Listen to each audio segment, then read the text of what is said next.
Hélène, la femme du roi de Sparte, est enlevée par le Troyen Paris. Alors les Grecs partent en expédition à Troie pour reprendre la belle Hélène. Les Troyens refusent de la rendre. La guerre éclate. Elle va durer 10 ans. Et bonjour, et c'est toujours Monsieur Blanchard qui te parle depuis son confinement et qui revient aujourd'hui te parler de ce monde fabuleux des cités grecques il y a plus de 2500 ans. Voilà, alors j'ai commencé à évoquer pour toi cette guerre de Troie qui, je viens de le dire, dure 10 ans. Et c'est grâce finalement à une ruse d'un personnage qui s'appelle Ulysse. Voilà, j'écris son nom parce qu'on va le suivre tout au long de ce cours aujourd'hui. Donc grâce à Ulysse, que le cheval de Troie, tel que je l'affiche ici, est une ruse qui va permettre de terminer cette guerre interminable. C'est-à-dire que les Grecs vont construire un cheval de bois creux devant les murailles de la ville de Troie qu'ils sont en train d'assiéger. Et quand ce cheval est terminé, Ulysse et ses compagnons se cachent à l'intérieur. Et les Troyens voient les navires grecs s'éloigner, ils croient que la guerre est finie, et ce cheval devant leurs murailles est un petit peu comme un cadeau des dieux, ils décident de le faire entrer dans la ville. Et quand la nuit est tombée, Ulysse et ses camarades sortent du cheval, tuent tous les gardes, ouvrent les portes de la ville aux guerriers grecs qui étaient revenus et massacrent tous les habitants. C'est la fin de la guerre de Troie. Alors, pourquoi est-ce qu'on connaît très bien cet épisode guerrier qui s'est déroulé il y a plus de 2500 ans? Eh bien parce qu'il est raconté dans un très long poème qui s'appelle l'Iliade. Tu vois, j'ai affiché le titre ici. Et donc ce poème aurait été écrit par un grand poète grec au 8e siècle avant Jésus-Christ, un poète qu'on appelle Homère. Voilà, je t'indique son nom ici. Alors, c'est un personnage dont on ne sait s'il a réellement existé ou pas, mais ce dont on est sûr, c'est qu'à l'époque de ces Grecs anciens, euh, il y avait des personnages comme ça qui composaient de grands poèmes. On appelait cela d'ailleurs un aède. Voilà. Un aède, c'est le nom de ces poètes, mais aède précisément ça veut dire chanteur, puisque ces poèmes étaient composés, chantés par un homme qui s'accompagnait d'un petit instrument à cordes pour les proclamer dans les différentes îles et les cités grecques de l'époque. Donc tous les Grecs de l'Antiquité connaissaient cette histoire qui glorifie donc le héros Ulysse. Il était un modèle de courage et de vertu pour tous les jeunes Grecs. Et plus encore que ce poème de l'Iliade, les Grecs connaissaient par cœur un autre poème, et l'autre poème, je l'ai indiqué en titre, tu vois, c'est l'Odyssée.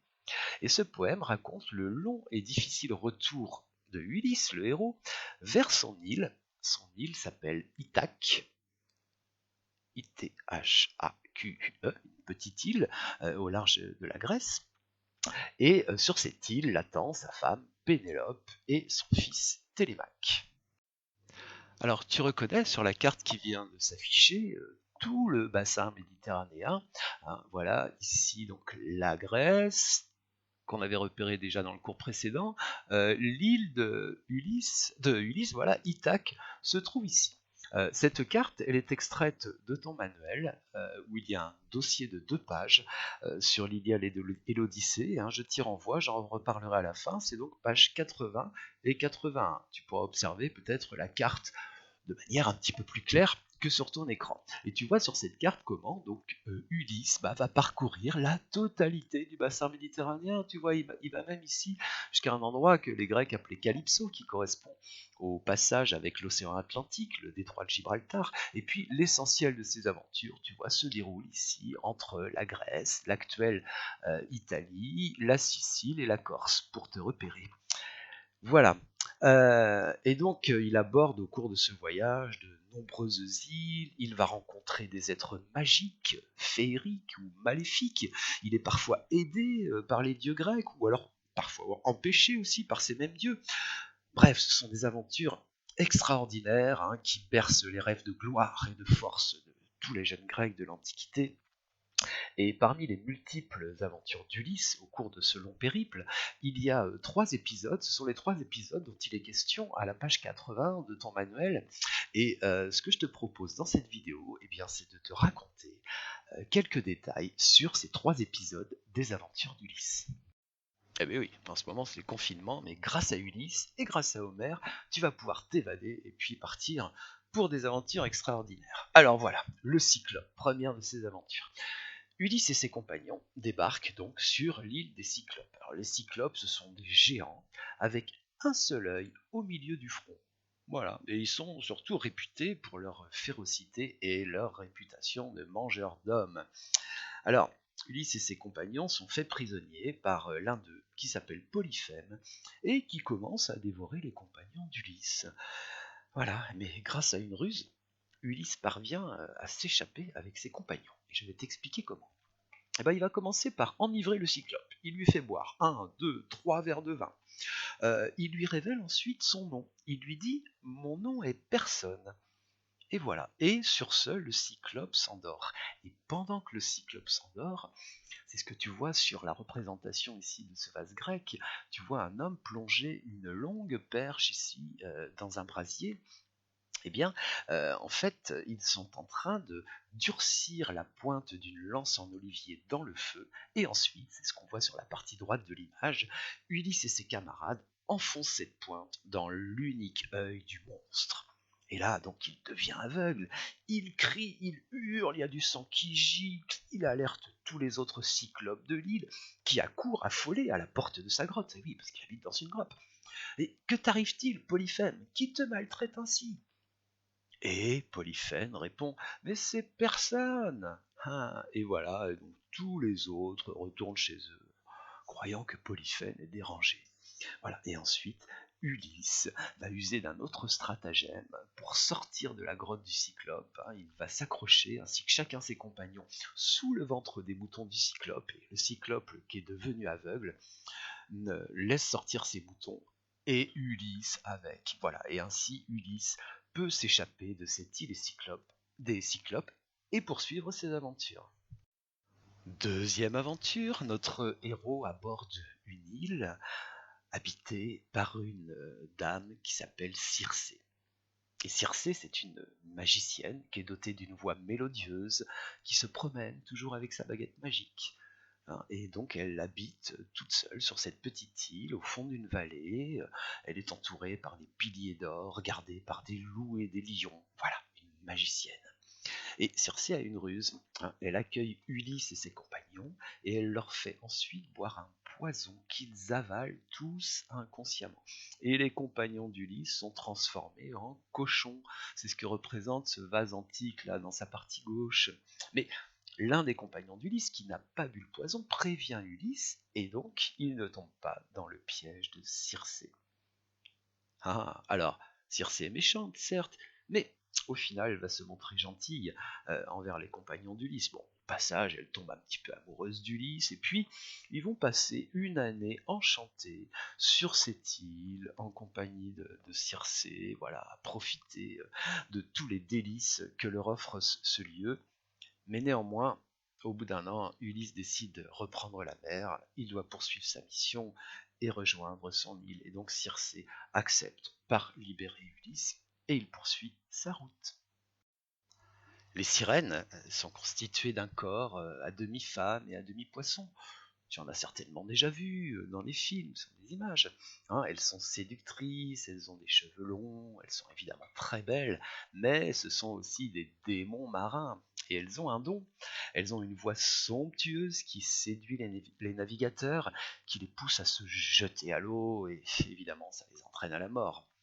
Et donc elle demeure à l'entrée de ce qu'on appelle aujourd'hui le détroit de Sicile, un repère sur la carte, l'endroit auquel donc Ulysse va rencontrer les sirènes. Alors Ulysse, il connaît ces dangers, mais en même temps, il a très envie d'entendre le chant de ces êtres étranges. Alors, il va ordonner à ses compagnons, lorsqu'ils arrivent à proximité de ce détroit, de se mettre de la cire dans les oreilles pour ne pas être ensorcelés par les voix des sirènes, et puis d'attacher Ulysse au mât de son navire. Et il leur dit même que lorsque on approchera, et que si je m'agite sur le mât, eh bien, resserrez mes liens, même si je vous ordonne de me détacher. Et donc, à l'aube, Ulysse et ses compagnons arrivent à proximité de l'île des sirènes. Et donc elles disent d'une voix charmante: «Viens, ô Ulysse, arrête ton navire afin d'écouter notre voix.» Et Ulysse a très envie de les rejoindre, ordonne à ses compagnons de le libérer, mais ceux-ci, au contraire, comme il leur avait ordonné avant, vont resserrer ses liens et le navire va s'éloigner. Ulysse résiste donc à la voix des sirènes, s'en sort une fois de plus, mais il est le seul homme à avoir entendu la voix des sirènes et à être resté vivant après, surtout. Et c'est donc après ce très très long périple qu'Ulysse arrive enfin sur son île Ithaque. Alors, il est méfiant en arrivant, il est déguisé en vieillard avant d'entrer chez lui, et le premier qu'il aperçoit, c'est son chien qui était sur le seuil de la porte. Ce dernier attendait patiemment depuis des années le retour de son maître, et grâce à son flair, immédiatement son chien, qui s'appelle Argos, reconnut Ulysse, hein, malgré son déguisement. Et le chien, complètement bouleversé de revoir son maître, eh bien, meurt de joie aux pieds d'Ulysse. Mais Ulysse, au-delà de cet épisode, arrive sur son île dans un moment bien critique. Et oui, sa femme qui s'appelle Pénélope, voilà, Pénélope qu'on aperçoit ici sur ce vase ancien. Eh bien, cette femme, donc sage, belle, résistait depuis des années aux nombreuses demandes des hommes qui souhaitaient l'épouser et devenir roi d'Ithaque, hein, en lui disant que de toute manière, Ulysse, son mari, ne rentrerait plus jamais après tant d'années. Et Pénélope résistait grâce à une ruse qui consistait pour elle à tisser une très grande tapisserie. Elle avait promis que quand cette tapisserie serait terminée, elle épouserait l'un de ses nombreux prétendants. Mais ce qu'elle faisait le jour, et c'est là sa ruse, elle le défaisait la nuit pour repousser la date de son mariage avec l'un d'eux. Alors sa ruse marcha pendant environ 10 ans, mais finalement elle fut trahie par l'une de ses servantes. Et là, eh bien, au moment où Ulysse arrive sur l'île, elle devait choisir parmi tous ces hommes celui qui allait devenir son futur époux et le roi d'Ithaque. Et donc, un après-midi, la déesse Athéna, et oui, parce que de temps en temps, les dieux, les déesses font des interventions dans l'Odyssée et puis donnent un petit coup de pouce aux héros. Et donc, la déesse Athéna inspira à Pénélope une épreuve pour tous ceux qui voulaient se marier avec elle, euh, voilà, puisqu'il fallait absolument qu'elle choisisse. Et parce que son mari, Ulysse, à l'époque où il régnait, possédait de nombreuses haches qu'il rangeait en ligne comme les mâts d'un navire, et il aimait s'entraîner à un jeu. Il était debout à une assez grande distance de ces haches, sur lesquelles il avait posé des anneaux, et il traversait tous ces anneaux à l'aide d'une seule flèche, avec un arc bien particulier. Et Pénélope annonça à tous ses prétendants et qu'elle allait les soumettre à cet ancien jeu d'Ulysse, et le gagnant du jeu aurait le droit de l'épouser. Donc on apporte immédiatement l'arc et les flèches aux courtisans, tu le vois ici sur l'image, et puis Télémaque, le fils d'Ulysse, dispose les 12 anneaux sur les lames des haches. Donc Télémaque, le premier, se met debout et essaye de tendre l'arc. À 3 fois, il a presque failli y arriver, mais il n'y arrive pas, il manque de force. Et donc les prétendants, tour à tour, vont s'essayer à cette épreuve. Et ils essayent de tendre l'arc d'Ulysse, mais qui est un arc pour lequel il faut disposer d'une force évidemment que seul un héros dispose, n'arrivent pas à tendre l'arc. Alors ils vont essayer de placer l'arc devant le feu pour l'amollir, et ils tentent tous leur chance sans y parvenir. Et Ulysse, qui est toujours déguisé en vieillard, participe en dernier au concours de tir à l'arc. Alors, évidemment, tu t'en doutes, il réussit l'exploit, hein, on n'oublie pas que c'est un héros, alors que tous les autres prétendants ont échoué. Alors c'est la stupeur, et là, il se fait reconnaître, et aidé par ses amis, il tue tous ses rivaux, et reprend sa place de roi. Voilà, heureux qui comme Ulysse a fait un beau voyage. Ça, c'est une phrase extraite d'un poème qui date du Moyen-Âge. C'est à dire à quel point ces aventures d'Ulysse, cette odyssée, a traversé les époques. Aujourd'hui encore, d'ailleurs, on utilise l'expression d'odyssée pour désigner un voyage périlleux avec des aventures extraordinaires. Voilà. Alors, sur le site du livre scolaire, hein, le site qui est en lien avec ton manuel, euh, tu peux retrouver la page consacrée à l'Iliade et l'Odyssée dans le chapitre sur le monde des cités grecques.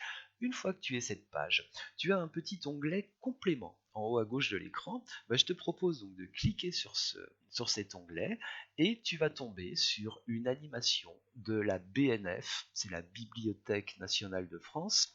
Et là, tu pourras suivre d'autres aventures d'Ulysse. Je t'invite à les écouter. Et je t'invite aussi à faire dans ton cahier un petit résumé de quelques lignes de l'épisode qui te plaît le plus parmi toutes ces aventures d'Ulysse. Voilà. Donc écoute, je te remercie de m'avoir écouté. Je te souhaite une fois de plus bon courage. On tient le coup et puis on se retrouvera très bientôt pour une nouvelle vidéo. Au revoir.